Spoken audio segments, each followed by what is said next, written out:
Issue, ఎంత పెద్దవాళ్ళని వదిలేదు లేదు. నా ఆత్మగౌరవానికి సంబంధించిన ఇష్యూ ఇది. కాబట్టి నాకు విజయసాయిరెడ్డి గారి మీద ఏమీ లేదు. ఆ శాంతి చెప్పిందే నేను ఇక్కడ మీ ముందర పెడుతున్నాను. కాబట్టి ఆయన ఏమీ లేకపోతే డిఎన్ఏ టెస్ట్కి రమ్మను సార్ కానీ, విజయసాయిరెడ్డి గారు కానీ, లేకపోతే పోతిరెడ్డి సుభాష్ గారు కానీ. ఒకవేళ విజయసాయిరెడ్డి కాకపోతే ఇదే మీడియా మిత్రుల ముందర సాష్టాంగంగా నమస్కారం చేసి బేషరతుగా సారీ చెప్తాను సార్కి. బేషరతుగా సారీ చెప్తాను సార్కి. ఒకవేళ ఉంటే I don't know next repercussions ఎలా ఉంటాయో నాకు తెలియదు. బట్ నా జీవితం అయితే పాడైపోయింది. నాకు ఇప్పుడు డిఎన్ఏ టెస్ట్ కావాలి, ఆ ఫాదర్కి బేబీ ఎవరో తెలియాలి. చెప్పండి సార్. అవును,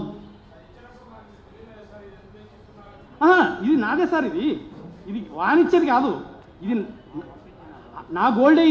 నా గోల్డే. నేను అమెరికాకి వెళ్ళేటప్పుడు తెలియలేదు, మధ్యలో వచ్చినప్పుడు తీసుకెళ్ళు అమెరికాలో వేసుకోనింది. నా గోల్డ్ నేను తీసుకెళ్ళడంలో తెలివి ఏం కావాలి సార్? సార్ అదే సుభాష్ అని చెప్పింది. నేను నెంబర్ కూడా సేవ్ సుభాష్ అని చేసుకున్నాను. ఆ సుభాష్ ఎవరో నాకు తెలీదు, కానీ అప్పుడు విన్నా, అప్పుడు పేరే సేవ్ చేసుకున్నాను సుభాష్ అని. శాంతి దగ్గర పెట్టాను సార్. నా వైఫే నాకు ముత్తూట్ ఫైనాన్స్, నా భార్య నాకు ముత్తూట్ ఫైనాన్స్.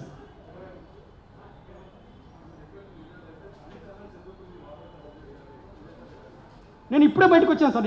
నేను ఇప్పుడు ఎవరైనా కానీ నాకు విజయ్ సార్ అంటే పెద్దలు సార్ నాకు సాయం చేశారు. పర్టికులర్గా వక్రీకరించి రాయించొద్దు నాకు. I'm assistant professor, I know about media very well. దయచేసి సత్యాన్ని బతికించండి. లేనిపోని గొడవలు పెట్టొద్దు.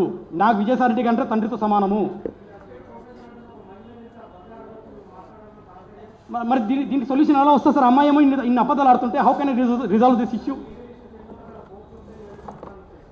ఇప్పుడు భార్య చెప్పినప్పుడు లీగల్గా 10 ఏళ్ళు 20 ఏళ్ళు పట్టొచ్చు సార్. నాకు ఇప్పుడు నాకు ప్రాణం పోతుంది. నాకు ఇద్దరు ఆడపిల్లలు ఉన్నారు. నాకు నిజం భార్య చెప్తే అయిపోతుంది కదా. భార్య ఏమంటారు సార్?